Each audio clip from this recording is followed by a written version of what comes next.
ಕೋಮು ಮುಕ್ತ ಭಾರತ ಅಕ್ರಮ ರಹಿತ ಕೇರಳ ಎಂಬ ಘೋಷಣೆಯೊಂದಿಗೆ ರಾಜ್ಯ ಮುಸ್ಲಿಂ ಯೂತ್ ಲೀಗ್ ಅಧ್ಯಕ್ಷರಾದ ಮುನವರಲಿ ಶಿಹಾಬ್ ತನ್ಯಳ್ ರವರು ನಡೆಸುವ ಯುವಜನ ಯಾತ್ರೆಯ ಪ್ರಚಾರಣಾರ್ಥ ಕೆಎಂಸಿಸಿ ಹಾಗೂ ಮುಸ್ಲಿಂ ಯೂತ್ ಲೀಗ್ ಮಚ್ಚಂಪಾಡಿ ಶಾಲೆಯ ಜಂಟಿಯಾಗಿ ಮಚ್ಚಂಪಾಡಿಯಲ್ಲಿ ಕಾಲ್ನಡಿಗೆ ಗ್ರಾಮ ಯಾತ್ರೆಯನ್ನ ನಡೆಸಿದ್ರು. ಮುಸ್ಲಿಂ ಲೀಗ್ ಹಿರಿಯ ಕಾರ್ಯಕರ್ತ ಪಳ್ಳಿಕುಂಜು ಹಾಜಿ, ಮುಸ್ಲಿಂ ಯೂತ್ ಲೀಗ್ ಕೋಶಾಧಿಕಾರಿ ರಾಜಿಕ್ ಮಚ್ಚಂಪಾಡಿ ಅವರಿಗೆ ಧ್ವಜವನ್ನ ಹಸ್ತಾಂತರಿಸಿ ಗ್ರಾಮ ಯಾತ್ರೆ ಚಾಲನೆಗೆ ನೀಡಿದ್ರು.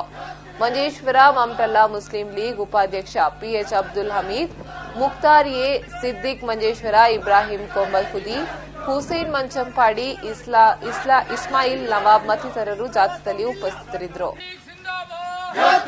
जिंदाबाद जिंदाबाद